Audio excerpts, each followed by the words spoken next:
ntabwo twigeze dukora parking mu mujyi wa Kigali hatagira umuntu byumva, ntabwo twigeze dutegeka umuntu wari we wese gutega bisi, na mahitamo ye akurikije ubushobozi afite, akurikije ibihe igihugu kirimo, agahitamo icyo akora.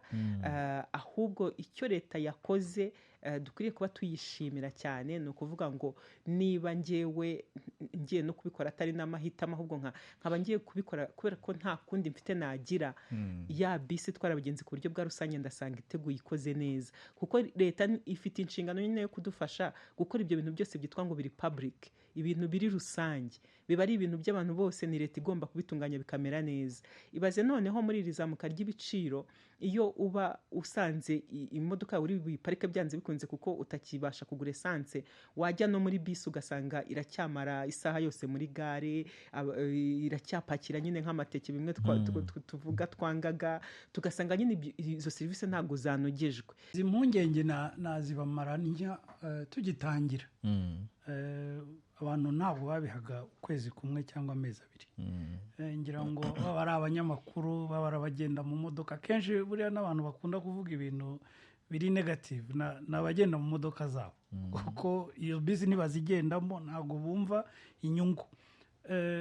Kuko ubundi twebwe no muri Kigali dutekereza ko bisi yo mu mujyi itakabaye ari bisi ijya guhagarara muri gare, ahubwo ni bisi yakagombye kubikomeza kuzenguruka ahantu hose ubudahagarara, igera ahantu nkuko Obeya bivugaga, iminota itarenze 5 ikaba yavuye aho twita ngo ni gare, ariko iyo gare nayo twita ngo ni gare ikazagera ikavaho, ku buryo bisi izenguruka mu mujyi yo ica hanze ya gare ikikomereza. Ibyo ngibyo twatangiye no kubikora, kuko ubu Ecofrit yashyizeho bisi izenguruka mu mujyi.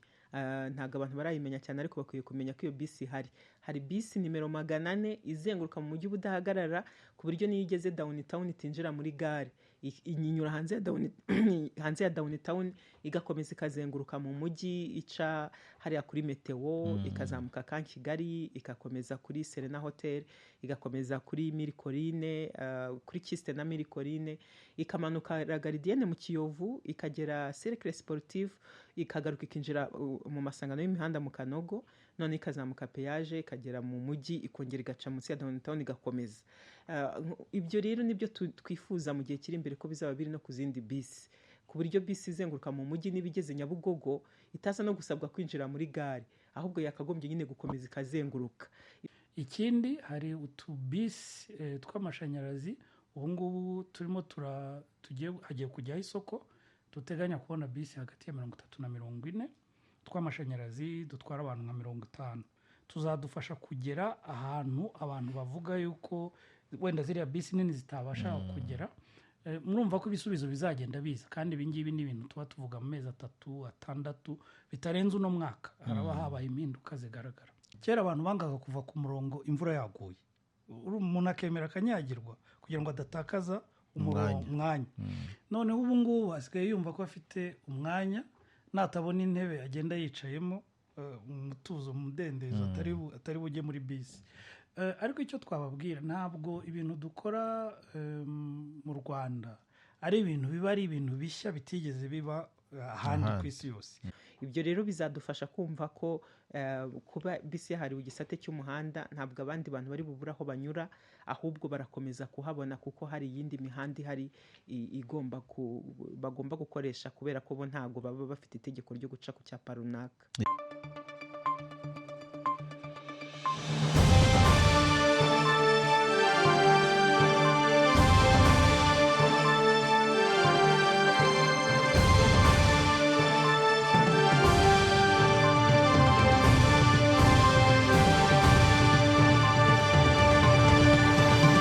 Igitondo cyiza nshuti bakunzi ba Royal FM mudukurikiye muri hirya no hino, baha ikaze mu kiganiro cyacu First Generation cyo kuri wa gatandatu. Turi tariki 25 Mata umwaka wa 2026. Murasuzwa nanjye Elias Nizeyimana. Mu kiganiro cy'uyu munsi tugiye kuganira ku buryo bushya bwatangijwe n'umujyi wa Kigali, aho hashyizweho ibisate by'umuhanda bizajya byifashishwa n'imodoka zitwara abagenzi. Ni gahunda yatangiye guhera ku munsi w'ejo ku wa gatanu tariki 24 Mata umwaka wa 2026. Imihanda rero imwe n'imwe hano mu mujyi wa Kigali yashyizweho ibisate byihariye bigaragaza inzira zagenewe amamodoka manini atwara abagenzi benshi. Iyi gahunda rero ikaba izakoreshwa n'imodoka nini zitwara abagenzi guhera ku masaha y'isaa 12 za mu gitondo kugera ku isaha y'isaa 4 ku manywa, ndetse n'isaha ya saa 11 kugera ku isaha ya saa 3 mu masaha y'umugoroba. Mu yandi masaha iyi mihanda izajya ikoreshwa n'ibinyabiziga byose mu buryo busanzwe. Iyi mihanda rero yashyizweho ibyapa byabugenewe bikaba binerekana uburyo izajya ikoreshwa, ndetse binatangizwa ku munsi w'ejo hari abapolisi bo gufasha abatwara ibinyabiziga kugira ngo batanyuranya n'iyi gahunda. Iyi gahunda rero y'uburyo bushya bwo gutwara abantu mu mujyi wa Kigali niyo tugiye kuganiraho muri iki kiganiro cyacu cyo kuri uyu wa gatandatu, kugira ngo turebe uburyo iyi gahunda izashyirwa mu bikorwa. Abagenzi barasabwa iki, abatwara ibinyabiziga barasabwa iki kugira ngo iyi gahunda izanozwe kandi izagere ku ntego zayo, ari nazo tuza gusobanukirwa muri iki kiganiro. Muri iki kiganiro kandi turaza kwakira ibitekerezo byanyu ku murongo wa telefone ariwo 0719123006. ni muwandika ahantu 0719123006. muraza kuduhamagara mutubwire iyi gahunda yatangiye ku munsi w'ejo mwayibonye mute, ese iranozwa ite, akiri imbogamizi ni hehe kugira ngo zikemuke, bityo uburyo bwo gutwara abantu n'ibintu hano mu mujyi wa Kigali burusheho kunoga kandi bugende neza. Tukaba rero turi kumwe n'abatumirwa bagiye kudufasha gusesengura iyi ngingo. Ndi kumwe na Madame Emma Claudine Ntirenganya, ni umuvugizi w'umujyi wa Kigali. Emma Claudine, mbahe ikaze mu kiganiro. Murakoze cyane. Turi kumwe kandi na Bwana Aubin Rukera, akaba ari umuyobozi wa sosiyete yitwa Ecofleet Solutions. Iyi ni sosiyete itwara abantu hano mu mujyi wa Kigali hifashishijwe amabisi manini. Ikaze mu kiganiro Bwana Aubin. murakoze cyane. Abo nibo turi kumwe muri iki kiganiro cyacu, bagiye kudufasha kureba ubu buryo bushya bwo gutwara abantu n'ibintu hano mu mujyi wa Kigali. Reka duhere kwa Emma Claudine Ntirenganya. Ubuyobozi bw'umujyi wa Kigali bufatanyije n'inzego zirimo na polisi y'igihugu ndetse n'abafite ibyo binyabiziga bitwara abantu muri rusange, mwatangije iyi gahunda ku munsi w'ejo. Umuntu yabaza ikibazo cya mbere, kubera iki iyi gahunda yatangijwe? Urakoze cyane. Navuga yuko gutangiza iyi gahunda ari icyerekezo umujyi wa Kigali usanzwe ufite. Tukaba dufite icyerekezo cy'uko mu mujyi wa Kigali haba uburyo bwo gutwara abantu bwa rusange bukoze neza, bunoze. Ibyo ngibyo bikaba byaratekerejweho kugira ngo dukomeze kugira umujyi ufite umwuka mwiza wo guhumeka, umujyi ubungabunga ibidukikije, kandi umujyi umuntu ageramo akagenda bikemera, a city that moves. Ibyo rero byatekerejweho hashize igihe kinini. Ni icyerekezo umujyi wa Kigali wihaye, ni icyerekezo igihugu cyaduhaye. Hanyuma dutangira kugenda tubikora mu minsi ishize. Mwari mwabonye ko twari twatangiye kugenda dukora igerageza. Igerageza ryatangiraga n'igisate gito cyahariwe bisi, cyari kiri munsi ya Chic na Downtown. Uvuye Downtown ukanyura munsi ya Chic na Mic.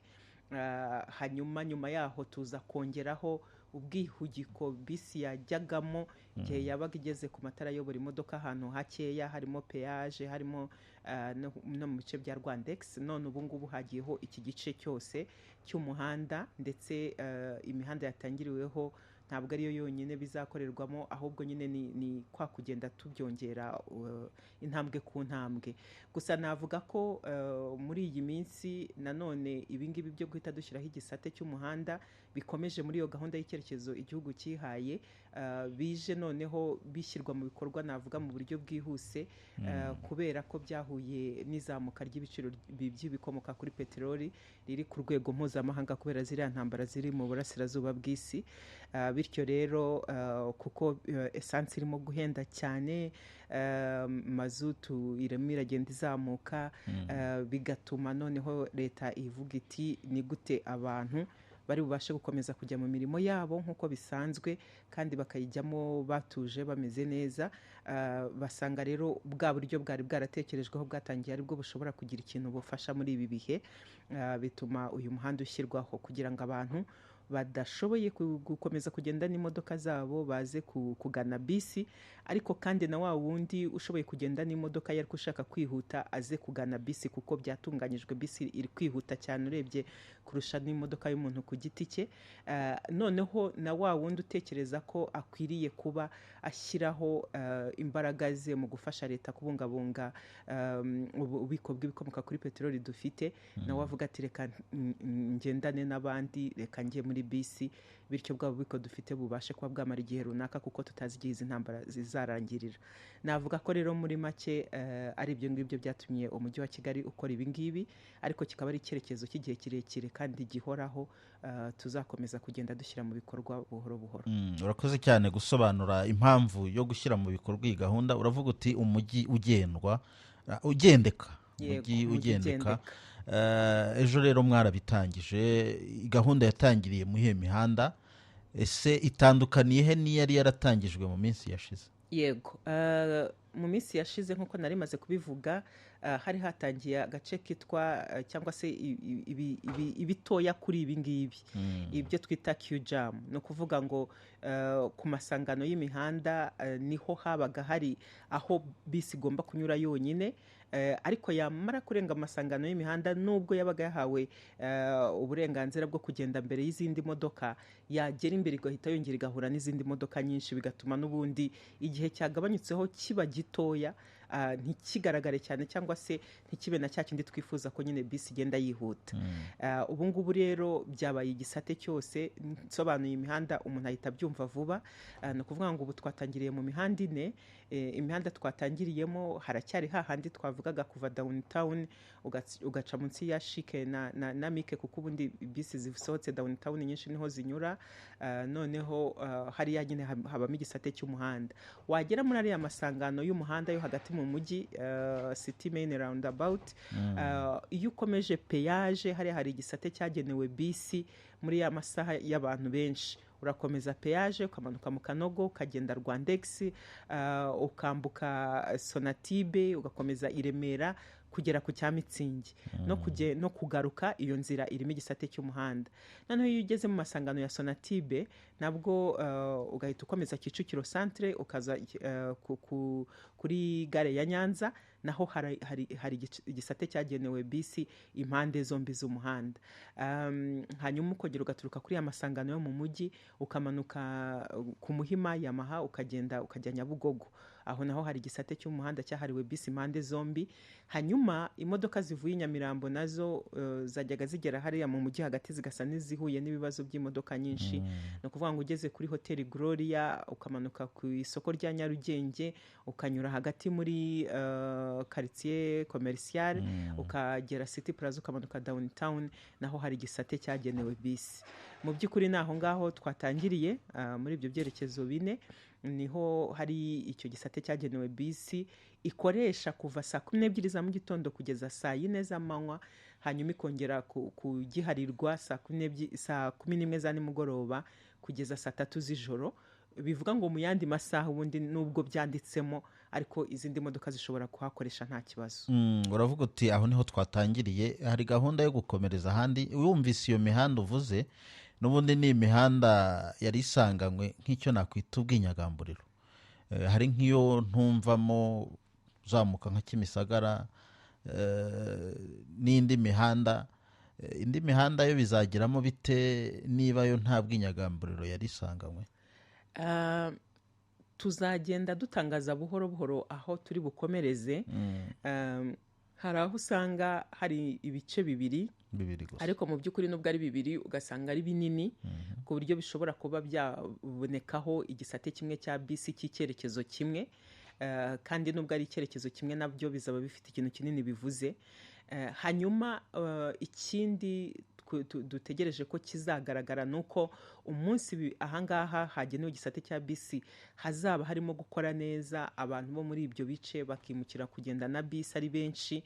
Bizaba bisobanuye ko na hahandi hatari ibyo bisate bya bisi hazaba horohewe kubera ko imodoka muri Kigali nyine zaba zigenda zigabanyuka uko imodoka za bwite imodoka bwite uko imodoka bwite zigabanyuka. Urugero niba umuntu arimo guturuka ku Ruyenzi aza yinjira muri Kigali anyuze Nyabugogo, birumvikana hariya nta gisate cya bisi kizahaboneka, ariko kubera ko bisi mu bindi bice maze kugera muri Kigali izizaba zirimo kwihuta zigenda neza, hari abantu baturuka muri ibyo bice bazaba bemeje yuko imodoka zabo bazajya bazisiga bagakoresha bisi.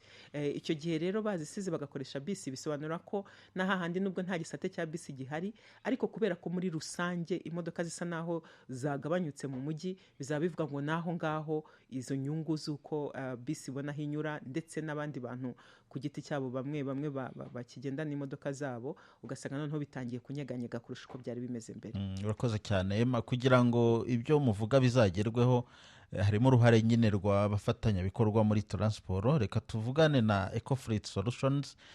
Iki kigo ni ikigo cya leta,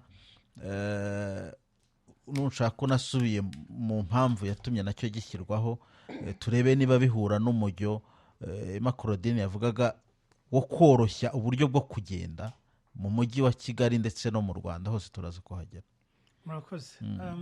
Nsubiye inyuma gato, leta yagerageje gukora amavugurura mu bijyanye no gutwara abagenzi mu buryo bwa rusange. Bimaze imyaka irenga 10-15. Ngira ngo ibyo byatangiye ari RURA itangira gukora icyo bita regulation, kuko mbere abikorera bakoraga mu buryo bumva bibafitiye inyungu. Ariko iyo urebye neza ayo mavugurura yabaye inshuro zingahe ntabwo byakemuye ikibazo cyo gutwara abagenzi mu buryo bwa rusange. Ndetse mu myaka nk'ibiri ishize byagaragaye yuko imodoka zitangiye gusaza, abasanzwe bakora uwo mwuga badafite n'ubushobozi bwo kuzisimbuza. Leta biba ngombwa kuko ubundi leta ntabwo yari iri mu bwikorezi mu gutwara abagenzi mu buryo bwa rusange. Biba ngombwa ko leta ishyiramo imbaraga, izana bisi zegereza abikorera kugira ngo icyo kibazo gikemuke mu buryo bwihuse. Icyaje kugaragara nanone rero zimaze kwegerezwa abikorera ni uko batabashije kuzibyaza umusaruro, ndetse bamwe bagaragaje ko bibananiye.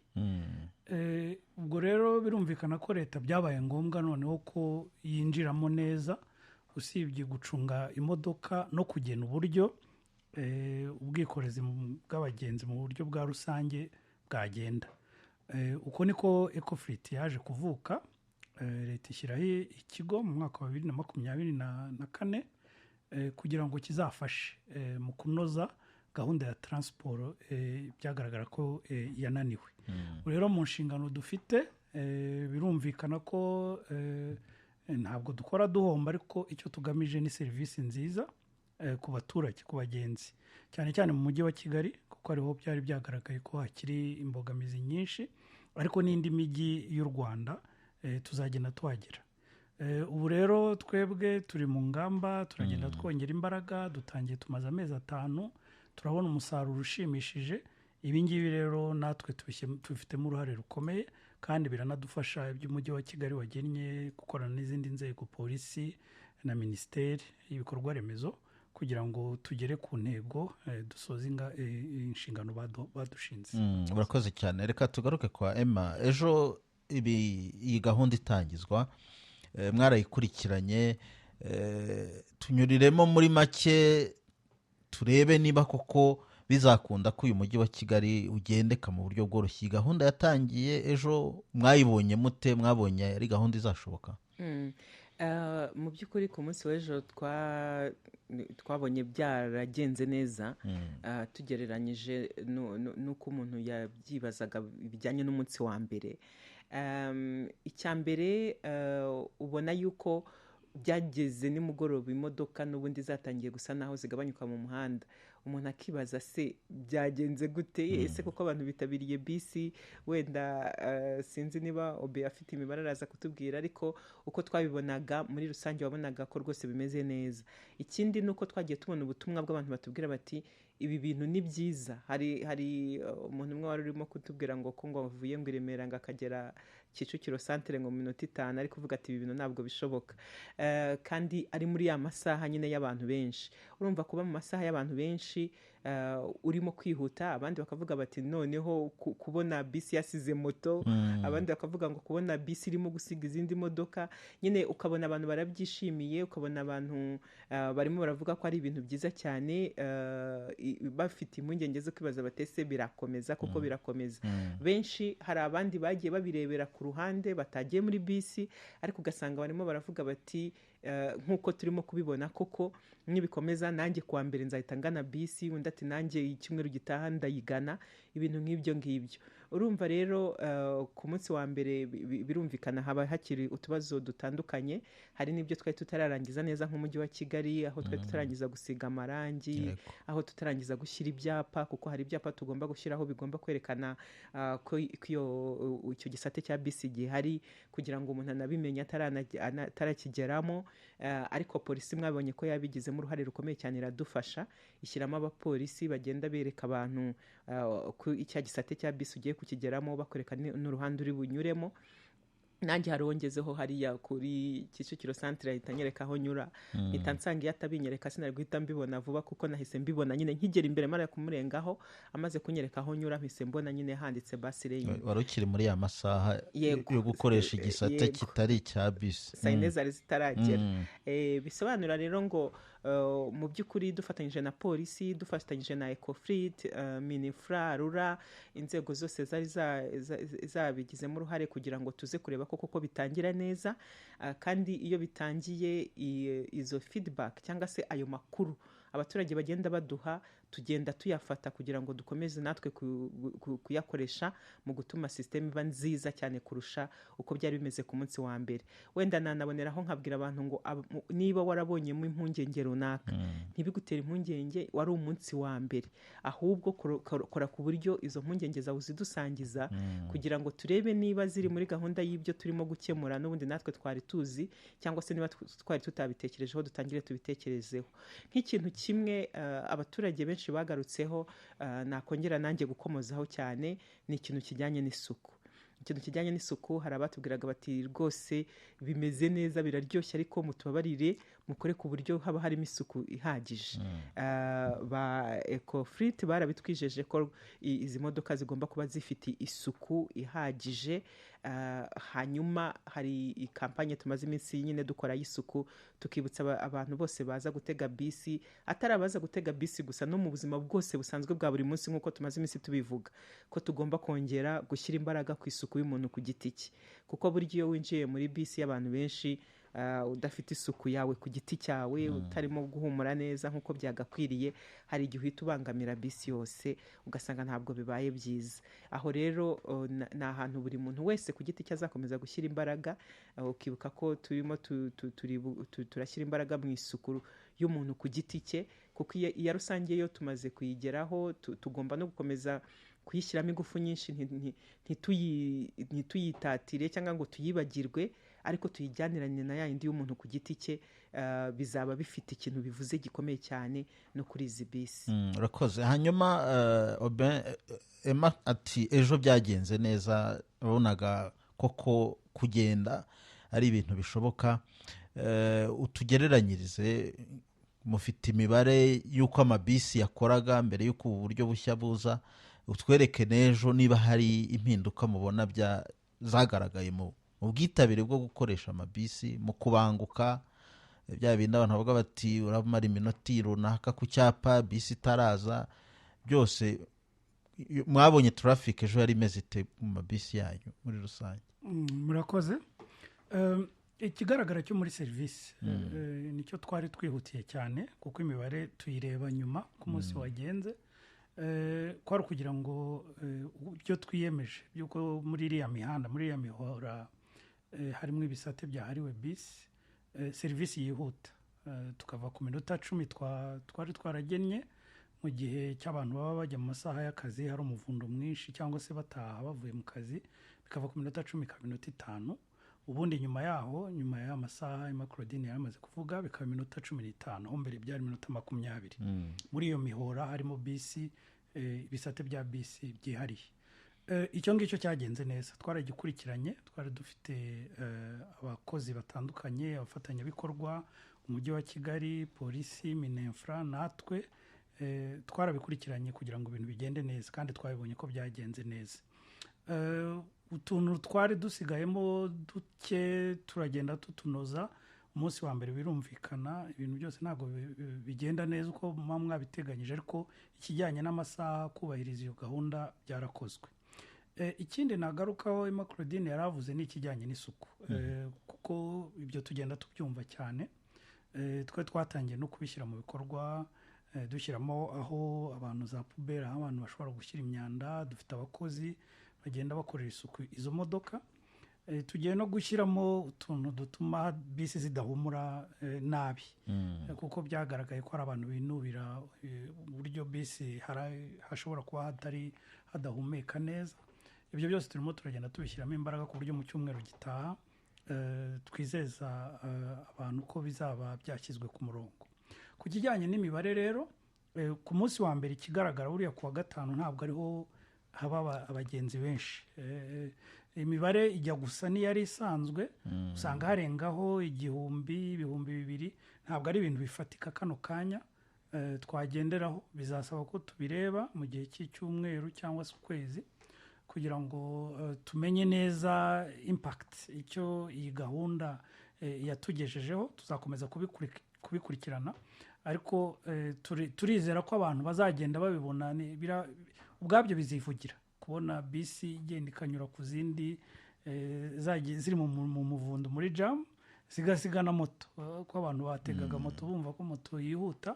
Ubwabyo ibyo ngibyo bigenda bituma abantu bashaka kureba, ibyo ngibyo bikatuzanira abagenzi bashya bari baravuye muri bisi cyangwa se bumvaga batazagenda muri bisi. Nibyo ngibyo aka kanya twabatangariza. Murakoze.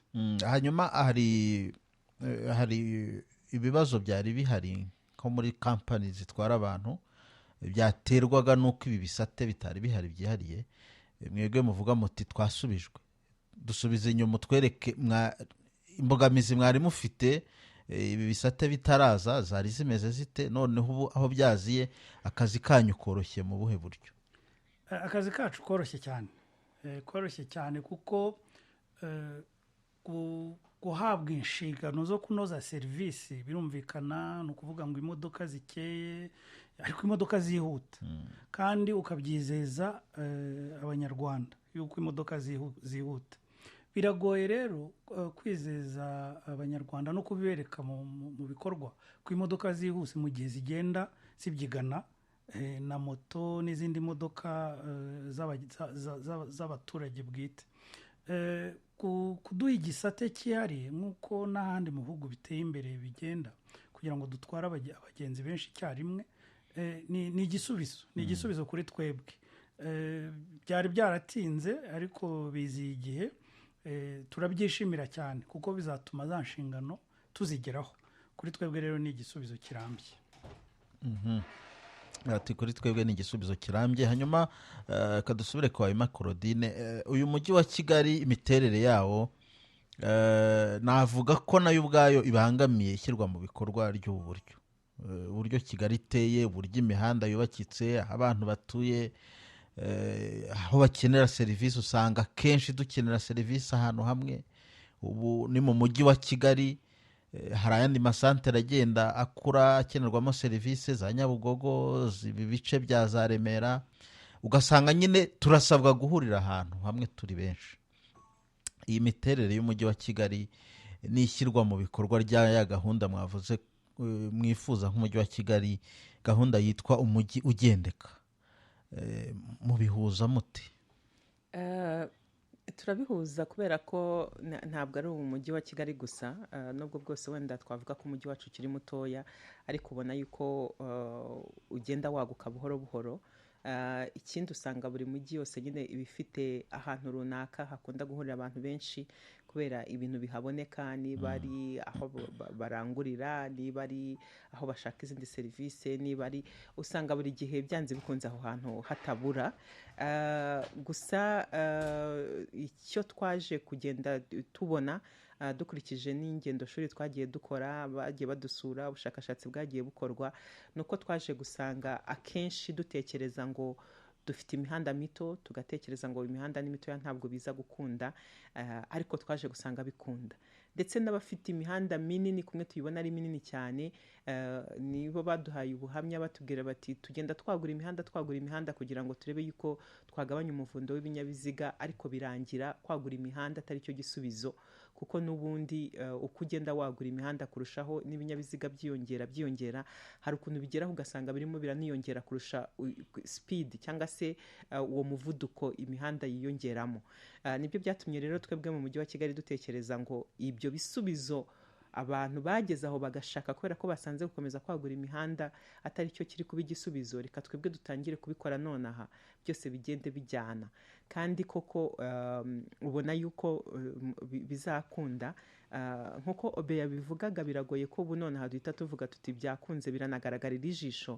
Hari igihe abantu bashobora kuba bafite ibyo barimo kwibaza ko bari kunenga n'ibindi, ariko ejo nk'abo twari turi kuganira cyane cyane nk'abanyamakuru narabibutsaga nti nyabuneka, gahunda yatangiye saa 12 za mu gitondo z'uyu munsi, turi kuganira saa 4, ni gute turi kumbwira ibibazo iyi gahunda ifite kandi itaranatangira nyine ngo tuyibone. Navuga ngo rero mu cyumweru kigiye kuza, ubu nibwo navuga ko tugiye kwitegereza neza, tugatangira kureba uburyo bitangira kugenda bihinduka, noneho tukanareba niba bya bindi twatekerezaga koko hari ibisubizo birimo bigenda bitanga. Nkuko rero nabivugaga ku munsi w'ejo, byagaragaraga nk'aho igisubizo gishobora kuzaboneka, ariko ntabwo warebera ku bintu by'umunsi wa mbere, cyane cyane ko ku munsi wa mbere nyine nkuko twanabivugaga haba hakirimo nuko guhuzagurika, haba hakirimo utuntu twinshi tutanoze neza, tugomba gukomeza kugenda tunoza, haba ari ku ruhande rwacu nk'abatanga serivisi, ariko no ku ruhande rw'abahabwa serivisi. Ubwo rero reka mbabare impungenge mbabwire ngo yego dufite uburyo umujyi wacu uteye, nubwo bushobora kuba bufite ibibazo bwazana bitandukanye, ariko bugira n'ibisubizo byinshi. Bimwe mu bisubizo tugira tukaba ari uko nyine dufite turi mu gihugu cy'imisozi 1000, natwe Kigali yacu ni imisozi, ariko bifite ukuntu bitanga ubwiza bwa Kigali budasanzwe. Iyo rero dukomeza kubaka bijyanye n'igishushanyo mbonera, cyane cyane twaba tubikoze twebwe nk'abanyarwanda n'abashoramari tugenda dusaba kuza kudufasha, ubona ko bagenda batwubakira ibindi bikorwa remezo bizagenda byunganira bya bindi dufite, kandi ntabwo biri mu mujyi hagati gusa, ahubwo biri hirya no hino. Nk'ubu ngubu nakomoza nko ku gikorwa remezo kirimo kubakwa gikomeye cyane hariya mu karere ka Gasabo, Ramba Hills, cyangwa se tukavuga n'iriya Nzovu Mall irimo yuzura hariya naho mu karere ka Gasabo, hari hahoze Minijiste, ukabona ko bizaba bisa naho bifite ikintu bivanye cyangwa se biruhuyeho hano mu mujyi hagati, hano twita CBD City Center, bikazakiruhuraho gatoya kuko hazaba habonetse ahantu hanini ho guhahira, hari ibintu byinshi. Ramba Hills nayo izaba ari imiturirwa, izaba irimo ibintu byinshi, birimo ayo mahoteli, birimo aho guhahira, birimo n'ibindi, ku buryo ubona ko mu cyerekezo cy'umujyi master plan n'abashoramari bagenda binjiramo, bidufasha gukomeza kwagura umujyi, ntibigume ahantu navuga ngo ni mu kadomo kamwe gusa, ahubwo bikagenda bisakara n'ahandi hose. Ibyo rero bikanongeraho ko mu mitekerereze, kubera ko iki cyerekezo twamaze kugifata cy'uko tugomba kunoza gutwara abantu mu buryo bwa rusange, bikanongeraho ko no mu kubaka imihanda yindi, mu kugenda tuyagura, harimo gukomeza gutekereza kuri icyo gisate cya bisi. Tugatekereza ngo aho bishoboka, niba atari umuhanda wo muri quartier, niba ari umuhanda munini, ntihongere gukorwa umuhanda umwe gusa, ahubwo ibyo bisate bibe 2 cyangwa se bibe 3, ku buryo byanze bikunze cya gisate cya bisi kibonekamo, kandi n'izindi modoka zigakomeza kugenda bisanzwe.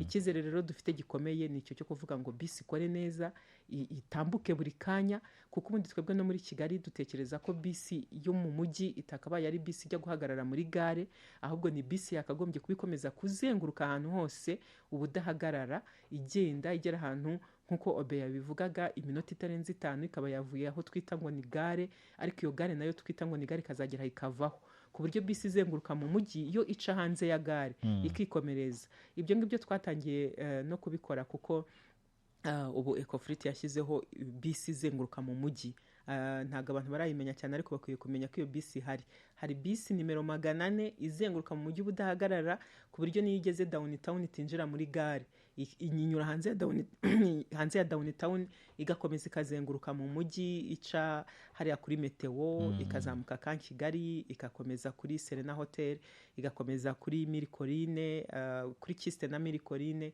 ikamanuka La Gardienne mu Kiyovu ikagera Cercle Sportif ikagaruka ikinjira mu masangano y'imihanda mu Kanogo none ikazamuka peage ikagera mu mujyi ikongera igaca munsi ya downtown igakomeza. Ibyo rero nibyo twifuza mu gihe kiri imbere ko bizaba biri no ku zindi bisi ku buryo bisi izenguruka mu mujyi n'ibigeze Nyabugogo itaza no gusabwa kwinjira muri gare ahubwo yakagombye nyine gukomeza ikazenguruka. Ibyo rero umunsi bizaba byamaze kuba abantu benshi bakoresha izi modoka zo gutwara abantu mu buryo bwa rusange zakenera kwiyongera zikiyongera noneho ikindi zikaba zirimo zikoresha amashanyarazi nk'uko gahunda ya leta iriho yuko izinjira zose ubu ngubu zakaba yari bisi zikoresha amashanyarazi tuzaba dukemuye ikintu kinini cyaba cyakindi kijyanye no kubungabunga ibidukikije mu mujyi wacu kubungabunga umwuka duhumeka ariko hakanongeraho no gukomeza gukoresha ibikomoka kuri peteroli bitari byinshi cyane cyane ko ahantu tubikura ni kure none n'ingaruka nyine zo kuba hari intambara turi kuzibona.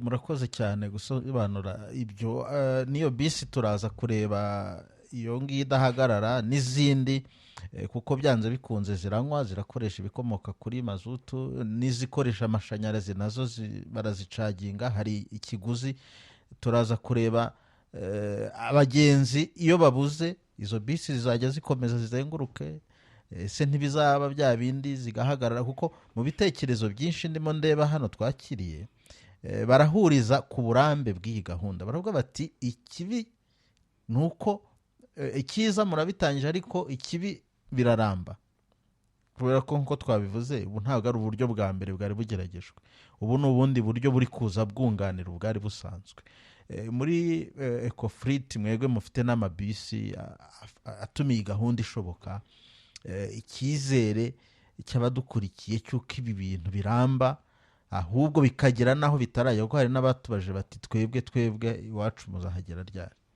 Murakoze.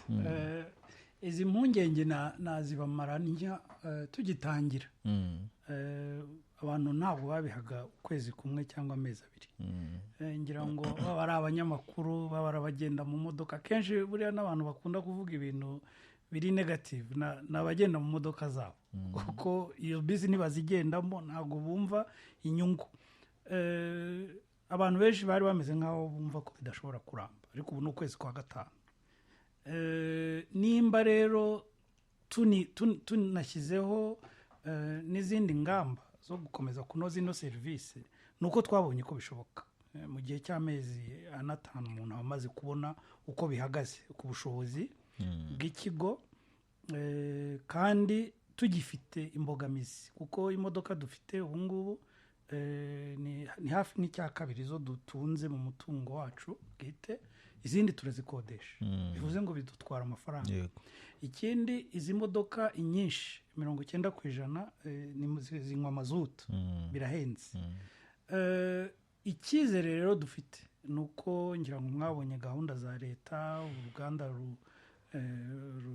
rushaka kuzana bisi z'amashanyarazi ibyo ngibyo ni igisubizo kuri twebwe kuko no kuvuga ngo bisi z'amashanyarazi kizaba ari igisubizo kirambye cya serivisi inoze kandi dufitiye n'ubushobozi tudahomba ku buryo ikigo gishobora ahubwo kwifashisha n'amafaranga yavamo mu gushora mu bindi mu kunoza aho abantu bahagarara bateze bisi ndetse no muri za gare tukagira gare zisobanutse ntoya ahantu mbese twakwita nk'uko Emma Claudine bivuze ntabwo ubundi imijyi igiteye imbere habamwo gare nini imodoka ziza zigahagararamo ariko hari icyo bita nyirango n'ahantu imodoka abantu bahinduriranya bava mu muhanda umwe bajya mu wundi utwo nitwo dushaka kugira hirya no hino kugira ngo bizajye byihuta ibe serivisi yihuta. Urumva rero kujya muri iyo gahunda y'amashanyarazi bisi z'amashanyarazi niba tubishoboye ubu ngubu birumvikana ko nitubona bisi z'amashanyarazi bizaba byisumbuye. Niba uno mwanya dushoboye gukodesha noneho tukazaba dufite bisi zacu birumvikana ko ubushobozi buzaba bwiyongereye. ikindi ku bintu bijyanye no kuvuga ngo imihanda tutarageramo nibyo koko ntabwo hose turahagera ariko uko ubushobozi buza niko tugenda tujya mu mihanda. nk'ubu natanga urugero, hari umuhanda Kivugiza RP Mageragere, mbere wari umuhanda urimo igice cya kaburimbo n'umuhanda w'ibitaka, hakoramo amakwasiteri abikorera dukorana nabo kugira ngo turebe ko bubahiriza ibyo twumvikanye. Bigaragara ko harimo intege nke. ubu ngubu twe twiyemeje kuhashyira bisi bitarenze, twaratangiye ariko tugiye kubikora ku mugaragaro, ari twe dukoramo twenyine. hari undi muhanda nanone wa Gasogi nabwo wakoragamo amakwasiteri, nawo tugiye kuwukoramo. ni ukuvuga ngo uko tugiye tubona ubushobozi tugenda tugera mu yindi mihanda. ikindi hari utubisi tw'amashanyarazi ubu ngubu turimo hagiye kujyaho isoko, duteganya kubona bisi hagati ya 30 na 40 tw'amashanyarazi dutwara abantu nka 50. tuzadufasha kugera ahantu abantu bavuga yuko wenda ziriya bisi nini zitabasha kugera. murumva ko ibisubizo bizagenda biza, kandi ibi ngibi ni ibintu tuba tuvuga mu mezi 3, 6 bitarenze uno mwaka haraba habaye impinduka zigaragara. yego iyo smartness na Emma yavugaga mu bijyanye n'isuku, menya hari nakomoka ku kuba bisi zigitwara umubare w'abantu benshi, bikaba ngombwa ko hari n'abahagarara. gahunda Ecofleet ifite nuko bisi zitwara abantu bicaye gusa, abahagarara ntibahagarare, cyangwa se ntibikunda kubera umubare w'amabisi adahagije. ikibazo dukunze guhura nacyo. n'ejo nanyuze muri gare ya downtown banyereka bataba abantu banze kugenda bahagaze barategereza, ariko buriya umuntu kera abantu bangaga kuva ku murongo imvura yaguye, umuntu akemera akanyagirwa kugira ngo adatakaza umwanya. noneho ubu ngubu asigaye yumva ko afite umwanya, natabona intebe agenda yicayemo umutuzo, umudendezo atari bujye muri bisi. ariko icyo twababwira, ntabwo ibintu dukora mu Rwanda ari ibintu biba ari ibintu bishya bitigeze biba ahandi ku isi yose. akenshi dutira ibyiza. izi modoka mubona zikora mu mijyi zitandukanye n'izikora mu ntara, mwarabibonye ku isi yose ni kuriya zikoze. imodoka zikora mu mijyi ziba ari imodoka ziri hasi, hariho igice kimwe cy'abantu bicara n'abandi bahagarara. ngira ngo ugiye ureba nka bisi cyangwa za metro Tokyo, mu mijyi iteye imbere mu Bufaransa, aho hari n'abagenda mu birahure rwose.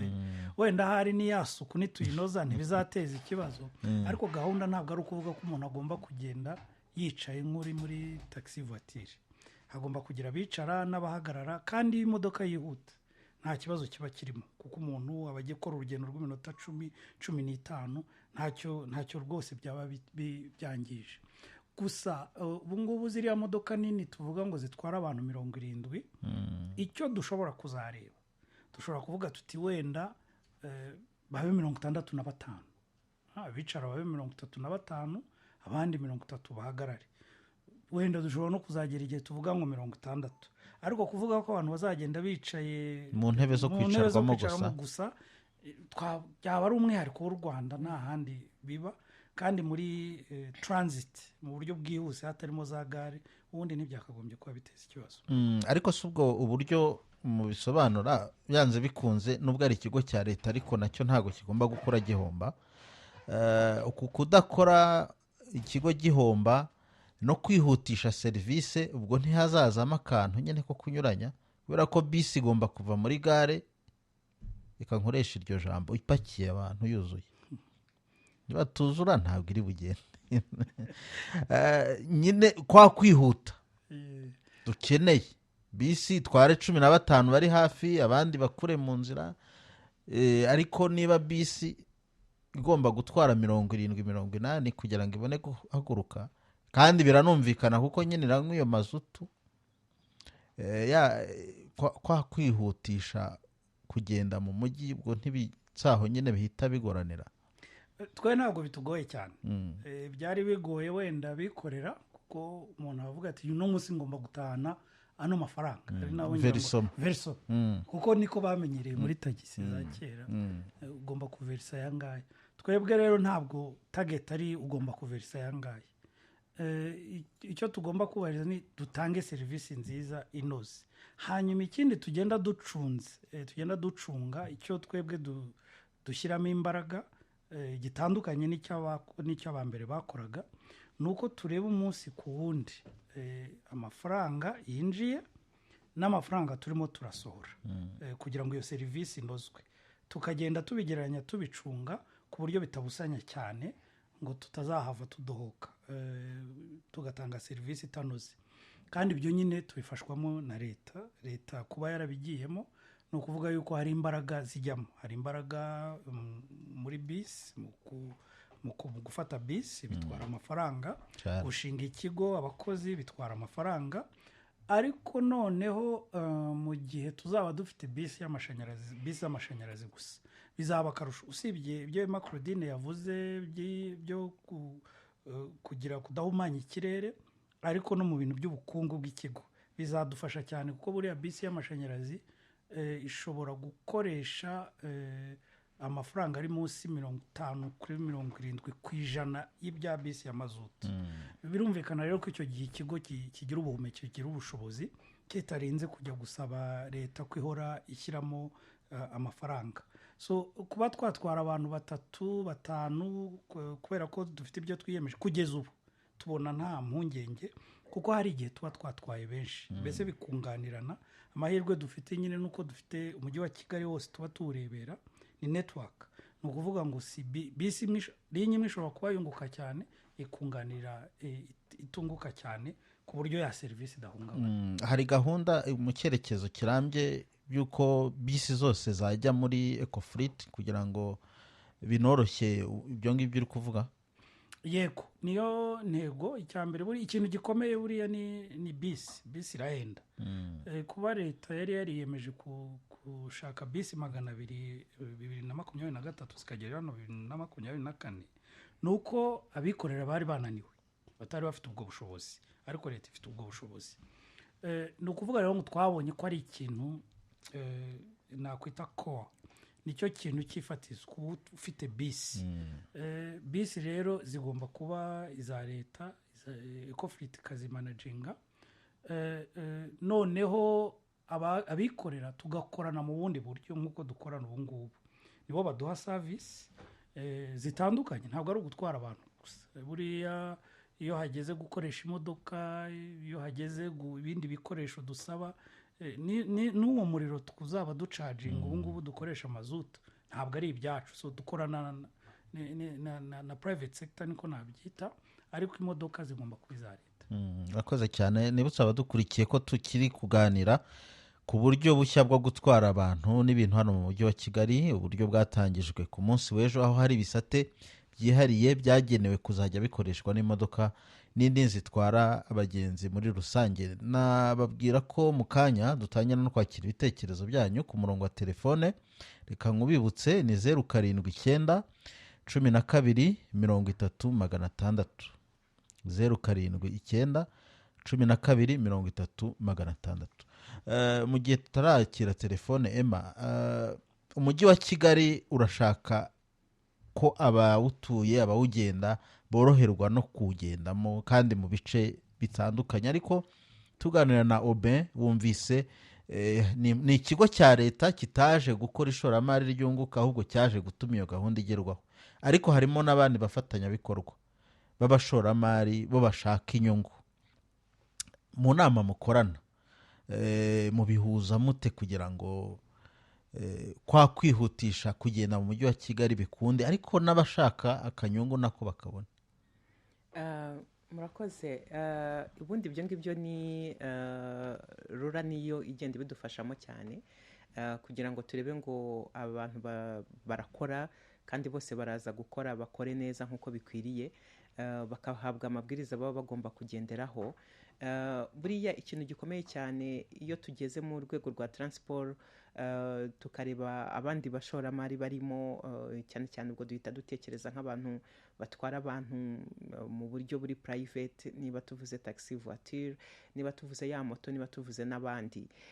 Abo ngabo iyo bisi yahariwe igisate cy'umuhanda ntabwo bisobanura ko bo batagomba kongera gukora, ahubwo barakomeza bagakora, bakanakora nabo neza kurushaho. nk'uko twari tubivuze, hari uburyo bwa mbere bw'uko ibinyabiziga bishobora kugenda bigabanyuka mu muhanda gake gake, cyane cyane bya bindi by'abantu batwara ku giti cyabo. Icyo gihe abafite amahitamo yo kugenda na bisi, ariko abashobora kugenda n'ubundi buryo butandukanye, cyane cyane ko na bisi hari aho itagera, noneho bo bakagira uburyo bakomereza aho ngaho bisi itabashije kugera, niba ariko nabivuga. Ikindi, mu mujyi wa Kigali tugerageza gukomeza kwagura ibikorwa remezo birimo n'imihanda, kugira ngo ba bantu bakomeza nabo gukora ubundi buryo bwo gutwara abantu n'ibintu, babone aho bashobora kuba banyura mu buryo nabo butabavunnye. Kuko nk'uko nabivugaga, iyo tuvuga ngo umujyi ugendeka, ntabwo bisobanura ko ari umujyi ugomba kugendwa na bisi gusa, ahubwo ni umujyi ugomba kugendeka nyine n'ibinyabiziga byose muri rusange. Dukora rero imihanda yunganira isanzwe minini. Mu gukora iyo mihanda yunganira isanzwe minini ni ukugira ngo ba bantu badafite arete, kuko bisi yo iba ifite arete nyine, iratwaye abantu benshi, ni ubwikorezi cyangwa se no gutwara abantu bya rusange. Hari inzira igomba kunyura ntakuka, ntigomba gukata ngo igire ahandi inyura. Niba umushoferi avuze ngo aranyura Panya, inzira ya bugufi, abakoze amakosa, ntabwo biba byemewe, ntabwo bibaho. Ariko njyewe niba ndi taxi voiture ntwaye abantu 4 cyangwa se ni 2 cyangwa n'umwe, icyo gihe ambwira hajya, hanyuma nkamujyana aho hantu. Ntabwo bivuga ko byanze bikunze ngomba gukurikira inzira runaka, ahubwo icy'ingenzi gikomeye cyane nuko ngomba kuhamugeza, kandi byanakunda nkahamugeza kare. Niba ndi moto zo zirabizi, nacyo twagiye tuzikundira cyane, zisanzwe zizi uburyo zikwepa za jamu zikajya kutunyuza mu zindi nzira zitandukanye. Izo nzira rero nazo twagerageje kugenda tuzikora neza, dukora iyindi mihanda yunganira isanzwe, ku buryo niba mpagurutse mu mujyi wa Kigali nerekeza Kicukiro centre cyangwa nje hano kuri Royal FM, bitaza kunsaba kunyura Rwandex ngo njye kunyura Sonatube nze muri uyu muhanda munini, ahubwo nshobora kwinjirira mu Kiyovu, nkamanuka nkambuka Gikondo, nkarinda ngera hano. Harimo imihanda rwose ikugeza ukazamuka ku Irebero ukaza kumanuka, nkazamuka ku Irebero nkaza kumanuka, nkambuka hariya ku marembo haruguru ya Zanayebu, nkakomeza nkagera ku buryo nshobora kugera Kicukiro centre. Donc hagiye harimo imihanda, hari n'umuhanda uca i Murambi waciye mu Gatenga, yego, nawo waza ugatunguka kuri gare ya Nyanza cyane. Ntago ari aho rero gusa tuvuze, rwo n'urugero dutanze, ariko no mu bindi bice by'umujyi wa Kigali hagiye harimo imihanda. Abantu bakunda kuvuga ngo ituruka za Kabuga uburyo naho haba harimo jam, ariko uburyo ituruka za Kabuga naho harimo imihanda myinshi yagiye yubakwa, ushobora kuba wanyuramo utagombye kuza kunyura muri uriya muhanda w'ingenzi, ukaba watunguka za Kimironko, cyangwa se ukaba wanatunguka hano nyine za Kicukiro, bitewe n'icyerekezo uri kuganamo. Ibyo ngibyo byose ni ibintu biba bishoboka, ahubwo haba hasigaye kugenda tuvuga ngo dusobanukirwe iyo mihanda gute. Tuzafatanya na polisi gukomeza kuyisobanura. Ikindi, polisi irimo iratunganya n'iriya application ways kugira ngo ikomeze yereka abantu iyindi mihanda ihari. Baranabidufasha cyane kuko no ku mihanda baba bahari kugira ngo bakomeze kuyobora abantu. Ibyo rero bizadufasha kumva ko kuba bisi yahariwe igisate cy'umuhanda, ntabwo abandi bantu bari bubura aho banyura, ahubwo barakomeza kuhabona kuko hari iyindi mihanda ihari bagomba gukoresha, kubera ko bo ntabwo baba bafite itegeko ryo guca ku cyapa runaka. Yego, urakoze. Reka turebe abadukurikiye nabo hari ibitekerezo n'ibyifuzo bagiye bohereza. Yaragira ati, muraho, mumbarize impamvu linya ya Rubirizi mu mujyi Rubirizi Nyabugogo bazikuyeho. Ati nizo bavuze ngo zizava Busanza ziho zinyura, zicira umuhanda ukikira ikibuga cy'indege mu Itunda, kandi nta cyapa gihari. Abasamuduha na Rubirizi niho bajya kuzifatira. Uyu ni umwe mu batanze ibitekerezo. Uwo muhanda wa Kabuga wakomojeho nawo hari uwawanditse, ati kuki mutekereza ku rugendo rwa Kimironko gusa mu mujyi, munatekereze Kimironko na Kabuga, kuko naho hari abantu benshi bahaturuka baza gukora hano mu mujyi wa Kigali, kandi hakunze kuba umuvundo w'imodoka. yatanze n'ingero z'aho ngaho za Masaka. Ati leta yacu icyo tubakundira rwose, muba mwatekereje kure. Muri iyi minsi ibura rya esanse rikomeje kuba ikibazo hirya no hino ku isi. Ni ngombwa ko mushyira imbaraga mu bijyanye no gutwara abantu mu buryo bwa rusange. Aterega buriya ntabwo tugenda mu modoka zacu kuko tubikunze, nuko uburyo bwo gutwara abantu muri rusange butanoze. Niyo mpamvu umuntu yizirika akigurira akamodoka ke. Ati mudufashe mudukorere ubuvugizi, badusubirizeho imodoka downtown Kimironko kwa Mushimire, Zindiro, Musave, muzaba mukoze. Ubwo hari n'undi wavuze ati badushyireho linya ya Nyamata, Remera, Kimironko, Nyamata, Nyanza, downtown Nyabugogo. Ubwo iyo nanjye nzayiprofitiramo ye mbasha kuza hano ku kazi mu buryo bworoshye cyane, kuko jye ntuye Nyamata. Igahanga muduhe bisi ya rusange, buri wese ndabona yagiye akurura yishyira.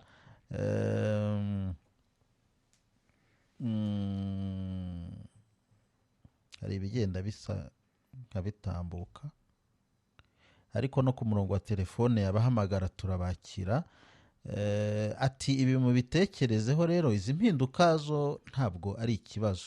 Ati ariko mwege mufata ibyemezo mujye mumenya n'imihanda yacu uko ingana, mujya kuyubaka mukayinusura, mujye mwubaka imihanda minini. Ati kuko hari imihanda rwose ubona ukabona ko umuntu yawuriye pe.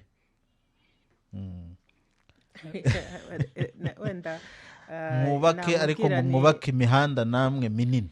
Arakoze ku gitekerezo cyiza. Nibyo rwose, ikintu kiza mu gihugu cyacu nuko hari accountability, kubazwa inshingano.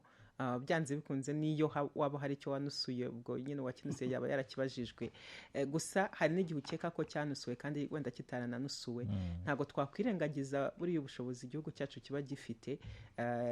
N'umukuru w'igihugu akunda kubitubwira ngo tugerageze gukora byinshi mu bushobozi buke dufite, kandi byagiye bikoreka kuko twahindutse kimwe mu bihugu birimo gutera imbere mu buryo bwihuse, nubwo tubarirwa mu bihugu bikennye ku isi.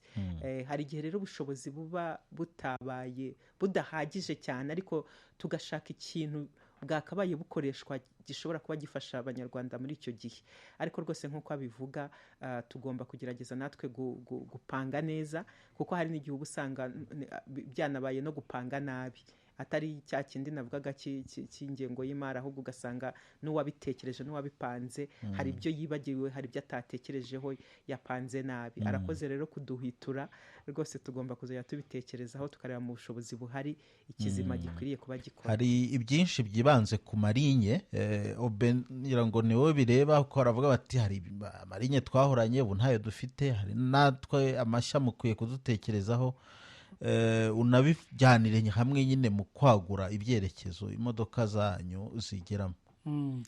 Icya mbere gishimishije, kuba umuntu asaba ko Ecofleet yahageze ari nke, nabo babibuka, ni ikigaragaza ko babona ko Ecofleet ikora neza, bakumva ko ibyo byiza nabo byabageraho. Ariko mu kujya kugena imihanda, ntabwo Ecofleet yicara buriya ngo itekereze ngo hano ndakora linye ngire gute.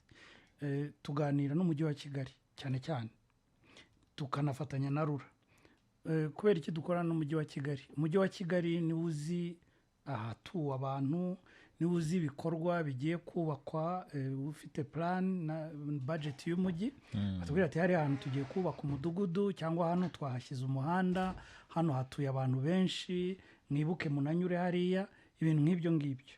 Icyo gihe rero twe iyo twicaye nibwo tureba imihanda dushobora gushyiramo bisi. Ikindi ni ubushobozi. Umubare wa bisi ntabwo ari umubare twavuga ngo ntabwo ugira iherezo.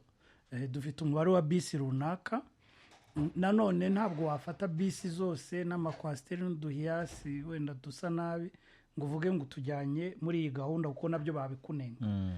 Ni ukuvuga ngo hari gahunda iba yizweho tukagenda tureba buri kwezi buri mezi 3 n'abo dukorana mu mujyi wa Kigali na RURA kugira ngo tugene imihanda mishya dushyireho ibyapa bishya.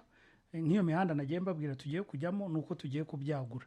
Ikindi hari igihe abantu bashobora kwibaza ati hano twahoranye umuhanda, nk'abo bavuga bati twahoranye linya ariko ntayigihari. Yego, nabyo ni muri urwo rwego. Ni ukuvuga ngo abantu baricara bakareba iyi linye ari iyi linye n'iyi ngiyi ni hehe hakagombye gushyirwa imbaraga, ugasanga bibaye ngombwa ko imbaraga zijya hamwe ntizijya ahandi. So ni ugusaranganya n'ibyo Emma Claudine yavugaga. Hari igihe wenda abanyarwanda baba batekereza ko leta ifite ubushobozi butagira aho bugarukira, ariko buriya twirebye twese mu rugo ushobora kuba ufite akabanza gato kubaka akazu gato ko aribwo bushobozi ufite, ariko wabona ubushobozi bwagutse ukagenda wagura.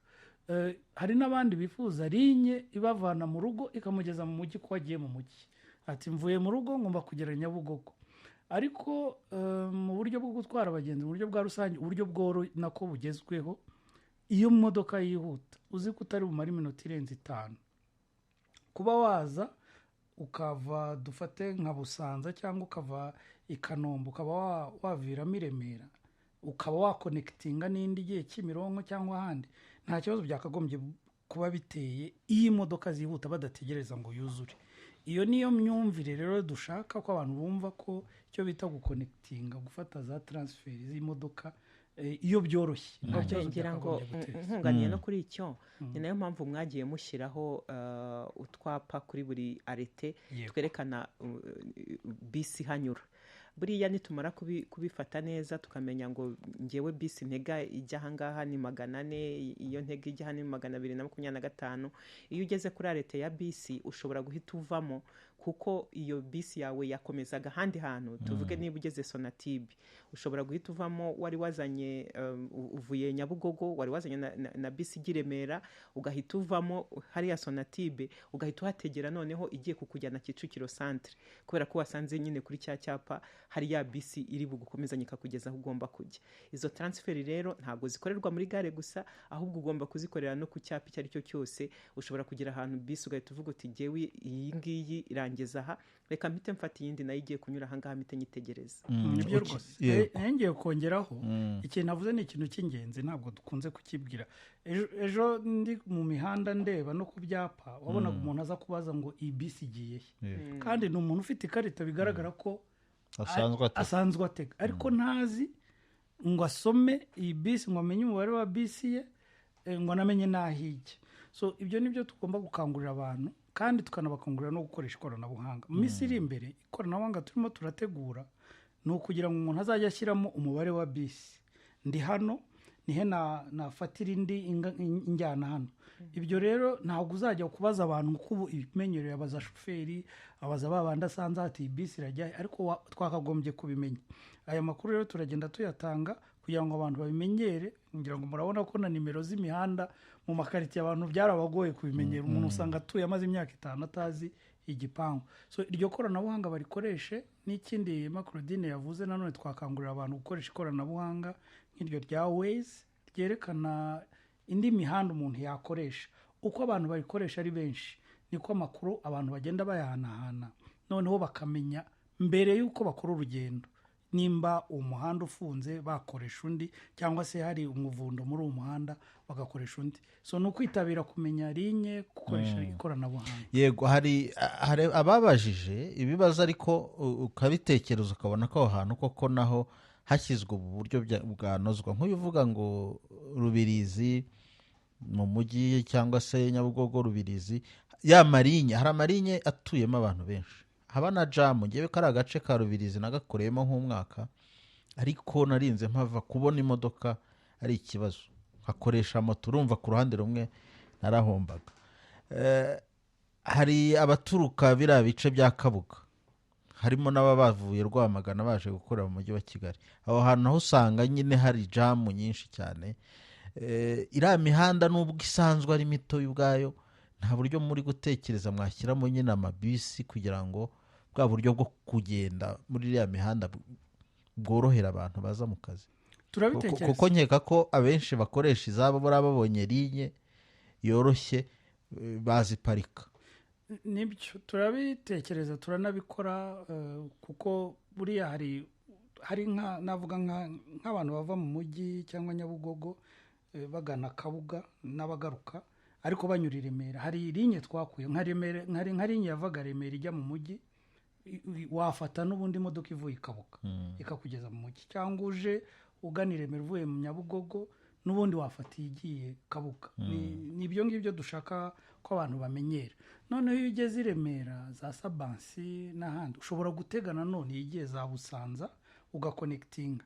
Icyo dushaka gukangurira abantu ni uko ntabwo buri gihe umuntu azaba ava ahantu muri quartier ngo imodoka imujyane direct no ku kazi mu mujyi cyangwa Nyabugogo.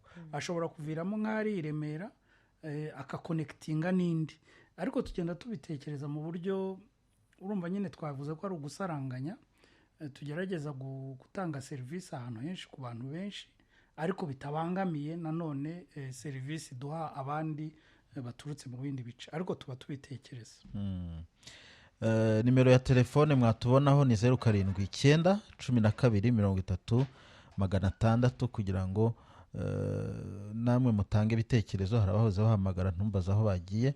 Ni 07 12 30 wahamagara nonaha twamwakira, ariko mu gihe tukibategereje reka tugaruke kwa Emma.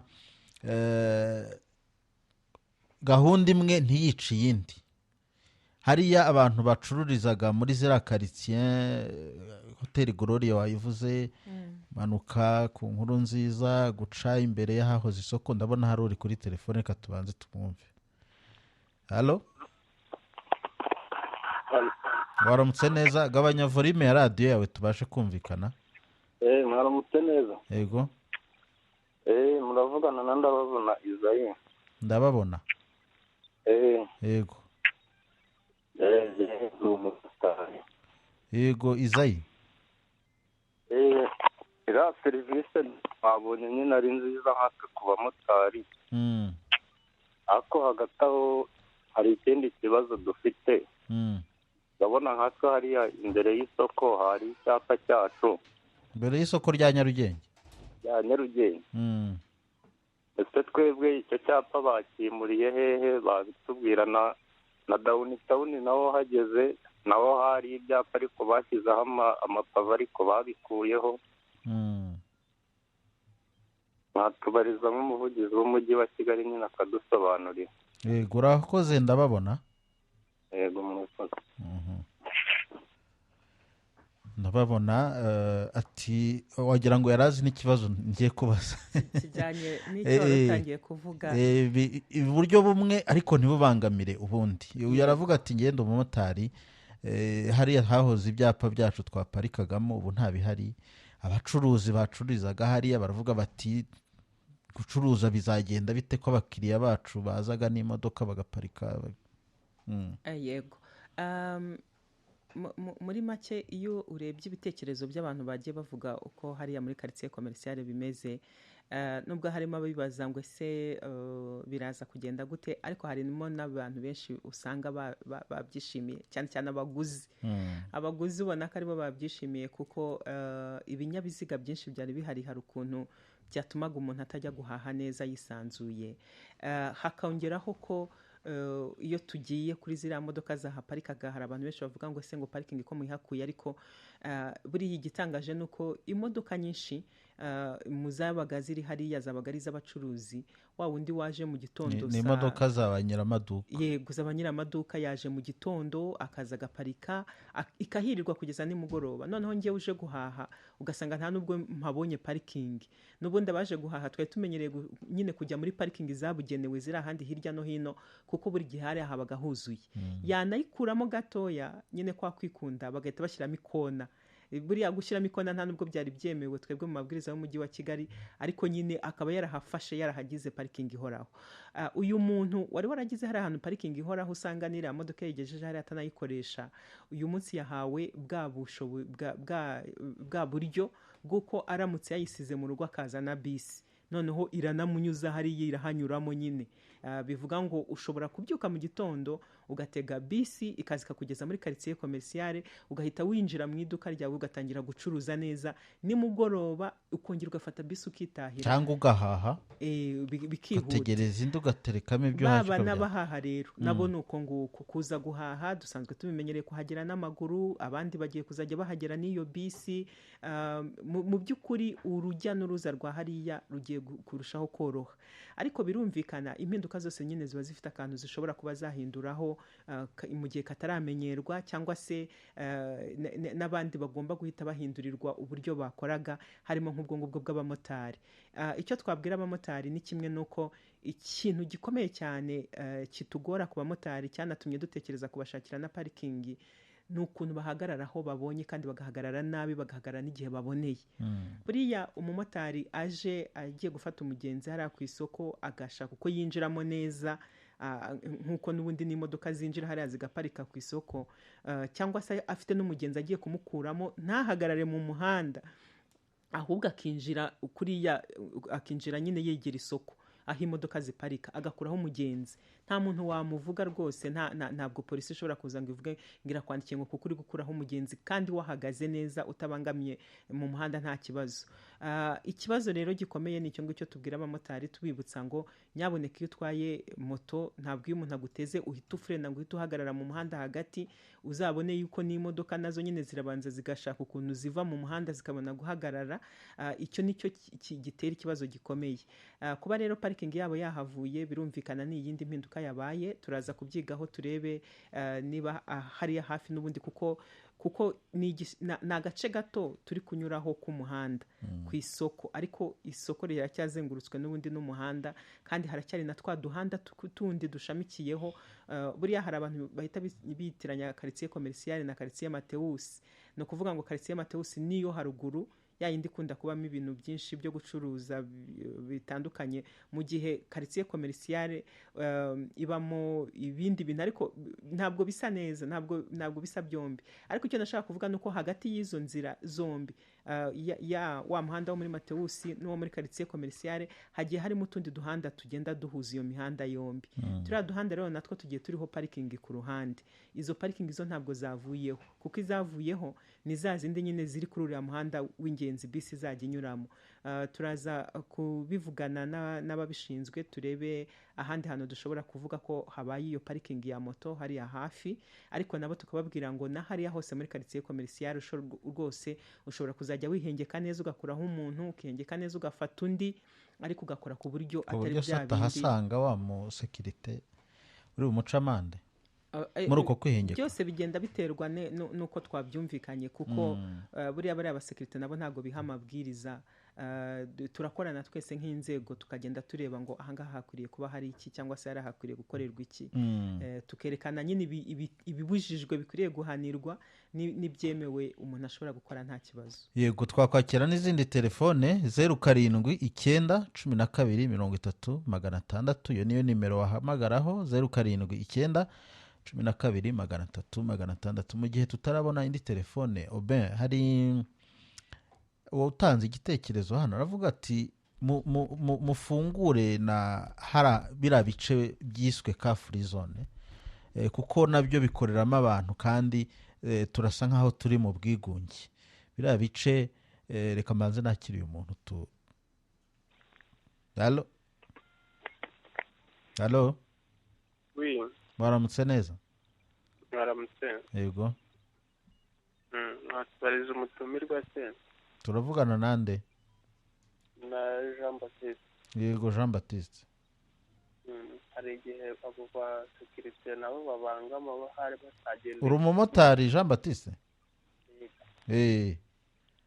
Abo ba security baratubangamira rwose, hari igihe hari bo bikorera ibyabo batagendeye ku mabwiriza y'ababategetse. Bo batimagina bakagukorera ibintu bitewe n'uko bo baramutse bakakubabaza cyangwa se nyine bo bakabangamira amarangamutima yawe nta kintu bo batitaye ngo ni uko ngo hari ikintu runaka bashinzwe. ariko namwe bamwe muri mwe ngo mumeze mutyo? oya, bamwe muri ntabwo ari bamwe ahubwo ni abenshi. bamwe muri twe hari abakora amakosa pe, ariko nanone n'abadukuriye nyine ngo bakadukurikiranye hari uwitwaza icyo ari cyo akakubangamira. ubwo ni ukwirinda kubangamirana. ubu buryo bushya se bwo gutwara abantu mu mujyi wa Kigali urabona bunoze? buranoze nta kibazo, niba duhugura nyine ibyo byose twese tukabasha kubigendanamo neza nta kibazo pe. urakoze cyane Jean Baptiste. aho namwe murakoze. Jean Baptiste arakoze. ube narimo mvuga gufungura hasaga nk'aho hafunze. hari ahiswe Car Free Day hano mu mujyi wa Kigali, hari BCM yavuze izajya izenguruka, buriya inazenguruka ica hariya muri biriya bice byo ntibyafasha nyine gutuma abantu bavuga bati izi modoka ubundi tuba tuzijyana hehe ko mbona aha hose hari accessible. hari ikintu ngira ngo ntekereza ko kigomba kuzagenda gihinduka. hari ibintu byinshi bigomba guhinduka mu mitekerereze no mu mico. hari n'igihe bitungurana kubona abantu iyo bageze hanze mu bihugu biteye imbere bafite uburyo bitwara, ariko bagaruka hano bagashaka ko bihinduka, kandi barabonye binoze ahandi bimeze neza. kariya gace muvuga ni agace gato cyane. umugenzi wese cyangwa umucuruzi wese ashaka ko bisi ihagarara mu muryango ntabwo byashoboka. wanyemerera nkakira n'uyu? halo halo, waramutse neza? waramutse. turavugana nande? turavugana na Daniel. Daniel. nanjye ndi umumotari. ndi umumotari, nacyo icyo umumotari yarabagejejeho nanjye ndagifite. cyuko ziriya parikingi bazikuyeho, n'ubundi guhagarara mu muhanda ntabwo gukura parikingi ntabwo birakuraho kuba twahagarara mu muhanda, ahubwo tugiye kongera duhagararemo ubwo bikabije. nimuhagararamo murahanwa pe. noneho na moto ziratwarwa. ati ndakora amakosa. turahanwa none turahagarara he? ibyo ngibyo uri kuvuga ni ibyawe, nta wundi muntu muri buhagararanemo, urasanga uhagazemo wenyine. arimo aravuga ko bagiye kuganira n'inzego zanyu bakareba uburyo nyine mwahagararamo bitabangamiye iyi gahunda. turimo kubyumva, ariko nanone birimo gutwara igihe kinini, kandi abagenzi uko bwije n'uko bukeye niko bari kugera mu mujyi. urakoze Daniel. araza kugira icyo akivugaho mu buryo bw'umwihariko. turabangamiye kabisa. urakoze cyane. ariko Daniel ntabwo twemeranya ukuntu yahita avuga ngo arabangamiwe ku bintu byabaye umunsi umwe. ahubwo hari n'undi wavuze ko ubu buryo buje gutwara akazi abamotari, ubwo wabijyanirana. nibyo urakomerezaho. iyo impinduka zibaye hari ibintu dutinda kumenyera ariko biba bigomba kuba. iyo tuvuze ngo ahantu hashyizwe igisate cya bisi biba bisobanura ngo nyine bisi yahawe priorite, kuko bisi itwara abantu 70. niba leta yagerageje kuvuga ngo aha hantu hanyura abantu benshi, bityo bisi nihanyure kuko yo itwara abantu 70 icyarimwe itambutse gusa, ntabwo uri buze kubigeranya n'umumotari utwaye umuntu umwe. birumvikana, kandi birashoboka ko twese dushobora no kuyoboka kujya muri bisi cyangwa se abenshi, ku buryo usanga na wa mumotari kumubwira ngo ndakurekera arete yawe ahangaha nta n'ikiri bumumarire, ugasanga nyine arete iracyahari, ariko kubera ko hasigaye hari ubundi buryo bwo kugenda nta kintu iri bukumarire. ahubwo urajya gushaka noneho gukomeza gukorera ahandi hari akazi, kuko iyo ibintu bihindutse biba byahindutse hamwe, ariko hari n'ahandi haba hashobora gukorerwa. abamotari ntabwo tubatwara akazi kuko ari amasaha uragikomerezaho. ni akabazo ko gusobanuza. ni saa 12 kugera saa 4. saa 11 kugera saa 3 z'ijoro. Yego. Hagati muri ayo masaha izo moto zakongera zigaparika, za modoka zakongera zigaparika. Haba havuye parking, wahaparika se hanyuma iri kuza muri ya masaha bikagenda gute? Ndavuga muri ya masaha zitari gukoresha. Nibyo nshaka kuvuga. Muri ya masaha nyuma ya saa 4 ntago ari uko bisi zitakiri kuhakoresha, ahubwo nuko abantu bagabanyutse ntago bakiri benshi. Zirahakoresha, bityo rero n'izindi zihakoresha, zirahakoreshanya n'izindi modoka. Ntabwo hahinduka parking, ntabwo hahagarara, ntabwo byashoboka. Harakomeza kuba. Ubwo iyo precision nayo ari ngombwa kugira ngo nubitekereza atyo. Yego. No kuvuga ngo nyuma ya saa 4 imodoka zindi zishobora gukoresha icyo gisate, zishobora kwinjira muri icyo gisate. Muranyihanganira. Zishobora kwinjira muri cya gisate zikagikoresha, ariko ntabwo bisobanura yuko uwo muhanda bisi tongera no kunyuramo, kuko nayo iraza iri kumwe na za modoka zindi. Yavuye kuri ya minota 5 yahagurukaga muri gare buri minota 5, yinjiye kuri ya minota 15 Obe yatubwiraga. Bivuga ngo rero nyine turacyagikoresha, ntabwo ari uko cyahagaze, ntabwo ari uko kidagifite ahantu. Rero nibyo nabwiraga uyu motari n'abandi bamotari bafite icyo kibazo, babyumve yuko natwe tubishinzwe turimo kubitekerezaho. Ni nabyo bindi navugaga ngo iyo gahunda igitangira ku munsi wa mbere mukiri kureba ngo ibyo bibazo bihari n'ibihe nibabitubwire, hanyuma turabikemura gute dukurikije nyine na gahunda zahindutse. Hanyuma ubwo haraba ari aho kureba ngo ese koko ahangaha haracyakenewe parking y'abamotari, kuko iyo parking yari ihari nyine kuko ni hafi y'isoko, ni ahantu umuntu uvuye mu isoko atapfaga kubona n'ikindi atega, bisi itakihanyura cyangwa se yanahanyura igatinda cyane kubera kujya guca mu muvundo. Icyo gihe rero abamotari bakatwunganira ku buryo bugaragara.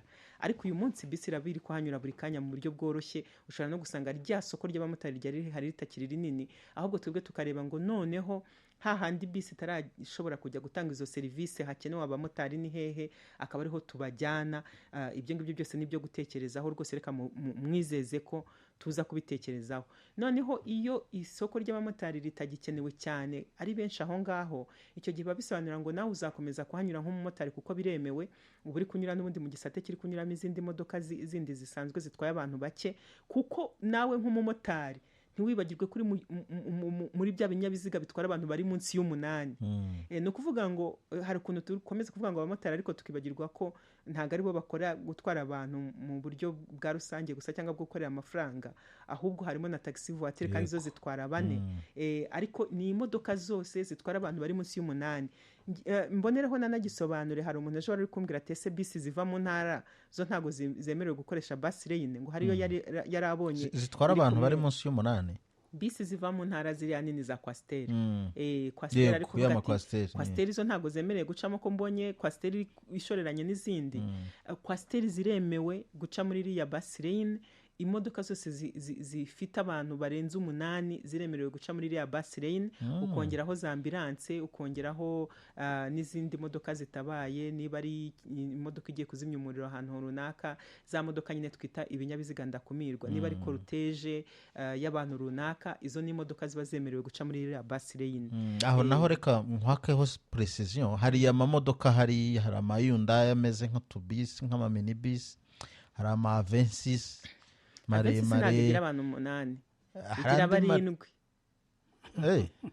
uwa 8 yisesetsemo, ubwo byaba ari ikibazo, yaba yatendetse. Ariko ubwo nagira ngo nyine hari andi mamodoka ubona yenda gutwara abantu benshi, ifite abantu imyanya 8 kuzamuka, igacamo nta kibazo yagira na polisi, nta kibazo na kimwe. Ariko ubwo kondisiyo yuko abo bantu barimo, yego, idatwayewe na shoferi gusa. Ubwo abantu babyumve. Hakenewe ko mukora ibiganiro byinshi cyane kugira ngo abantu basobanukirwe. Dukomeze dusobanure wa muntu utwaye abantu benshi ye gufatwa mu muvundo w'imodoka, kuko ni icyo ngicyo twifuza. Twifuza ko imodoka yose itwaye abantu benshi ibasha kwihuta. Motari rero ibuka ko utwaye umuntu umwe, ariko ufite n'ubwo bushobozi bw'uko we ikinyabiziga cyawe gishobora kujya guca mu zindi nzira, nk'uko nyine nabo abantu ku giti cyabo turimo kubashishikariza ko bashobora guca mu zindi nzira, ntibagombere guca muri ya yindi gusa, ariko mu gihe ubona harimo umwanya ukaba wacamo. Mu gihe rero abagenzi baba bagabanyutse hariya ku isoko, icyo gihe ntabwo byaba bikenewe cyane ko tuba tuhafite parking y'abamotari, ahubwo umumotari nyine yajya hasiga umugenzi byabaye ngombwa, akahafata umugenzi byabaye ngombwa, hanyuma parking tukayimurira ahandi ikenewe. Ariko icyo turaza kukigaho. Reka mbabwire ngo iki cyumweru kigiye gutangira kiri mu bintu turi burebe. tukareba abamotari baracyakenewe ahangaha, niba bagikenewe parikingi yabo tube tuyimuriye he, kuko aho kwishyiraho harahari. ariko banumve ko bataciwe mu muhanda. Oya, ntabwo baciwe mu muhanda, kuko nabo baratanga serivisi ya transport. Mu gutanga serivisi ya transport, cyane cyane niba mviriyemo ku cyapa cya bisi, hari ubwo mpita nkomeza mu nzira bisi itanyuramo, hari ubwo numva ntakeneye kugenda n'amaguru, hari ubwo nshobora kuba ntuye n'ahandi kure, ariko nshobora no kuba ntashaka gufata bisi, ngiye nshaka gufata moto. Moto rero ni uburyo rusange budufasha gutwara abagenzi mu mujyi wa Kigali, kandi bwemewe, buracyemewe rwose, nta kibazo. Wari ugiye komoza ku bijyanye no gufungura hari ka free zone hari mu mujyi. Ni karitsiye nini uturutse muri uriya muhanda wahozemo radiyo Rwanda, uraca hari beka, uraca hari ziriya banke, ziriya twin towers zirimo zuzura, Makuza, Peace Plaza, hari ahantu henshi hagukonekita. Nyine uyu watanga igitekerezo avuga ati naho hafungurwa kugira ngo sirikirasiyo yaho ishoboke. Nibyo narimo mvuga, kiriya urebye kiriya kariya gahanda gafunze karimo abantu bagenda n'amaguru n'amagare n'ibindi, ntabwo wavuga ko ari ahantu hanini cyane. Nta nubwo ari na ngombwa uko mbitekereza ko ahantu hose buri muhanda ugomba kunyuramo bisi. Buriya abantu dushobora no kugenda n'amaguru tukamenyera biriya bintu, ntabwo numva ko bikabije.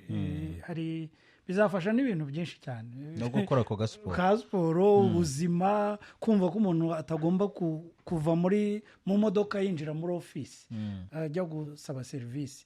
Ikindi ngira ngo mumaze kubona umujyi wa Kigali ahantu ugenda ushyira za parike, ahantu hasa neza, abantu bashobora kuruhukira. Ntabwo umujyi ugomba kubakwa ngo wuzuzwe imodoka, ntabwo ari kumbitekereza. Nta nubwo ahantu hose wavuga ngo imodoka irahangeza mu minota 2 cyangwa kuri metero 10 ngomba kuba ngeze ahantu ku nyubako nsaba serivisi. Ibyo rero ahubwo ntekereza ko hari n'ahantu henshi twakagombye gufunga abanyamaguru, abagendera ku tugare n'iki bakisanzura, ariko aho hafi, kuko mbere nta bisi yazengurukaga hariya mu mujyi, twayishyizeho kubera ikenewe. Icyo gihe urumva ugiye wunganira, ahubwo wasanga ushobora kugira ibindi bisate byinshi wafunga, abantu bakagenda n'amaguru. Turimo turagenda tugana ku musozo w'iki kiganiro. Hari ibibazo byinshi byagarukaga nyine ku marinye mashya n'uburyo bwo kunoza iyi gahunda kugira ngo izarambe, ibe gahunda irambye, atari gahunda izaza ngo ikore igihe gito. Ndabona hari umuntu wa nyuma, reka muhaye amahirwe. Halo? Waramutse neza? Halo? Yego, turakumva. Waramutse neza? Icyo ngira ngo mvuge kw'iki kiganiro. Mwitwa bande?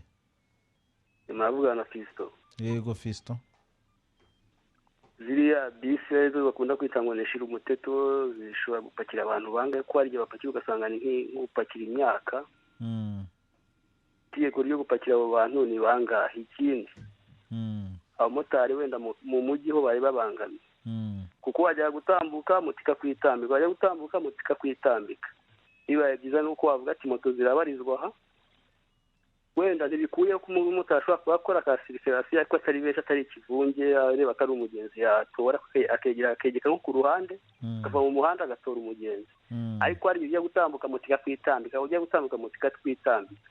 Ikindi, hari n'abajya mu ziriya bisi wenda batwaye nk'uvuye guhaha, afite nka kiriya gishashi cya sima kiriya bakunda guhahiramo, ugasanga avuga ati wowe n'icyo gishashi ugomba kuduha 2,000 cyangwa se 5,000 ngo ni umuzigo. Sinzi wenda igihe kintu nakizajya mu kivudeho. Urakoze. Yema wagira icyo uvuga kuri iyi gitekerezo cy'uyu? Ngira ngo ikintu cyinshi byawo byinshi ni ibyanjye, cyawe n'icy'abamotari. Icyo navuga ku mubare bisi itwara abagenzi, ziriya bisi nini, kuko harimo intoya zitwara bake, ariko ni imyanya 70 kongeraho umubare umushoferi. Akenshi buriya ziba zifite imyanya 34-35 y'abantu bicaye, abandi mbese ni nk'igice bagomba kuba bicaye, ikindi gice bahagaze. Abantu benshi rero iyo babona bahagaze hari n'umunyamakuru nahoze numva ngo ntabwo ashaka kugenda amanitse amaboko ariko ku isi yose rwose birakorwa kandi nta n'ikibazo biteye ku isi yose ntabwo ari umwe n'abataratembereye ayo mahanga bareba filime murabibona mu filime ko abantu bagenda bahagaze ahubwo ni ukubimenyera ni ukuvuga ngo hari ibintu bigomba guhinduka.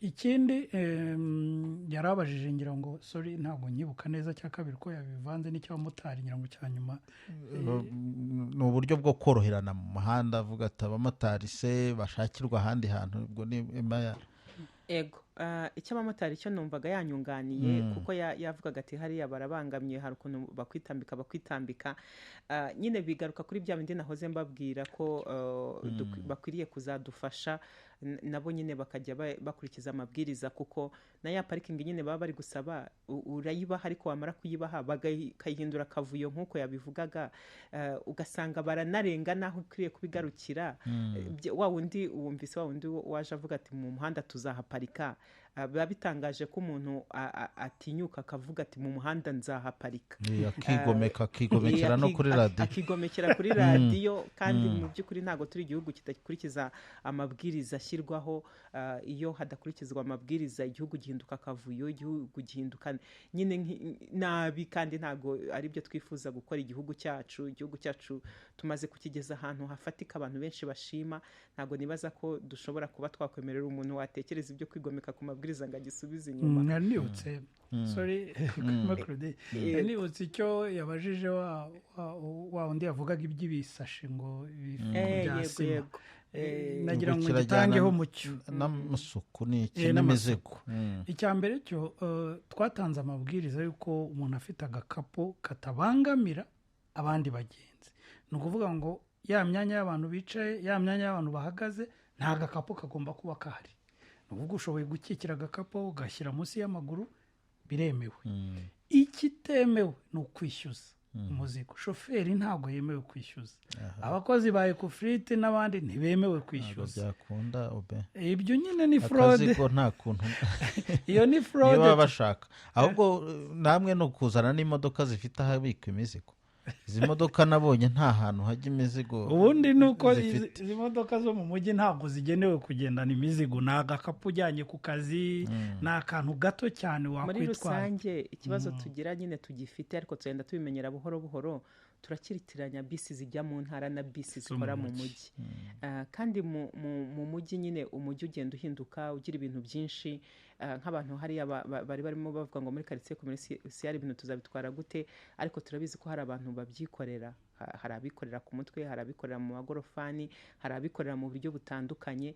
Tugomba gutangira gutekereza ngo nyine uwo muntu arahari kugira ngo akore iyo serivisi n'uyikora ahubwo akavuga ati ndaza kwikora neza kurushaho gute. Turabizi ko habaho za vuba habaho abantu baderivaringa ibintu bakabigutwara bakakugeza mu rugo. Uyu munsi abagenzi nibo barimo baradukorana cyane cyane abenshi bari bacururiza kuri Instagram. Iyo umuguzeho ikintu ntabwo ujya kugifata ku iduka rye, ahita akubwira ati adresse niyihe ngo tubikoherereze. Igihe kirageze ko n'abari abantu bicaye hari mu maduka badatekereza ko ibintu tugenda tubyikoreye twebwe ahubwo ko numara kubigura ahita kubaza ati turabigeza hehe bikagusanga mu rugo. Cyane cyane ibintu biremereye nka byo ndi twavugaga umuntu akakubwira ngo niba nguze firigo biragenda bite, ubundi nakabaye ngura firigo ariko ikansanga mu rugo iwanjye.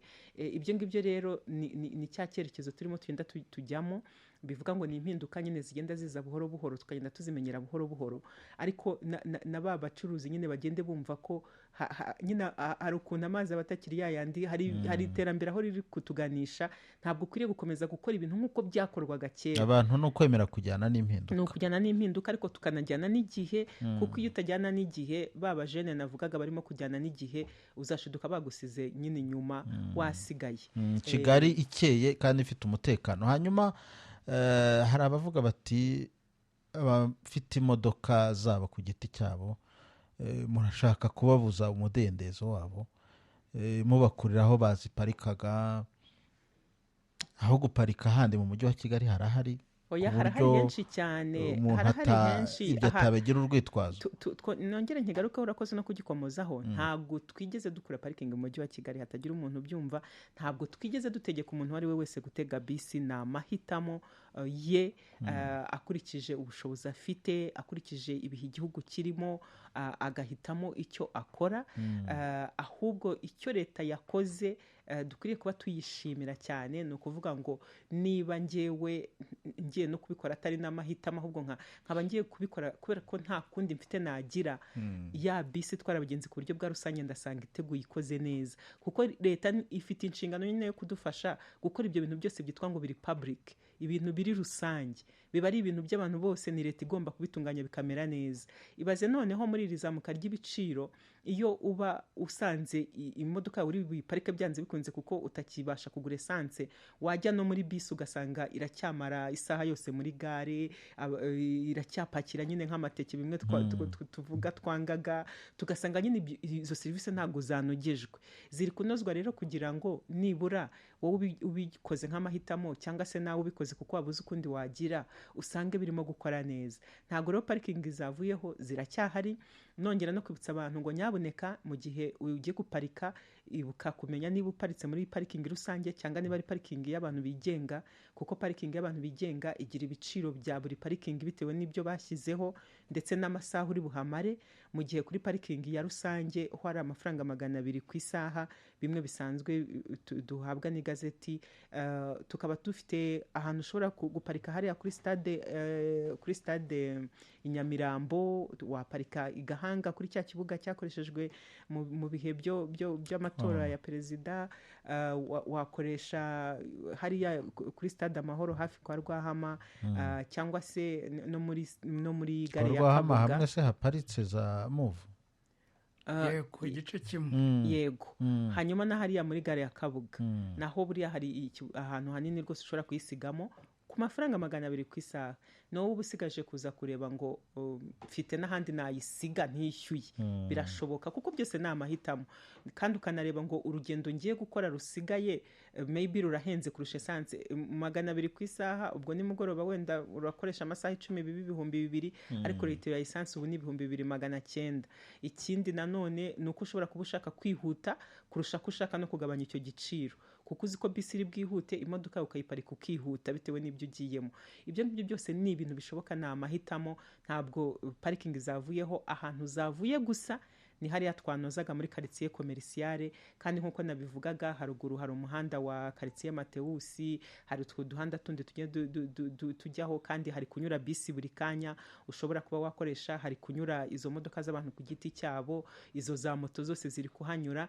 Ariko tukanibuka ngo hari abo bantu bikorera imizigo, hari abantu bashobora kukoherereza bakaderivaringa mu rugo, basanzwe babizi mu mabwiriza y'umujyi, gupakira no gupakurura. Hari abavugaga ngo kuza ngo kurangura bigenda bite, ubundi gupakira no gupakurura hariya mu mujyi hagati basanzwe babizi bikorwa nijoro, ntabwo byemeye ku manywa.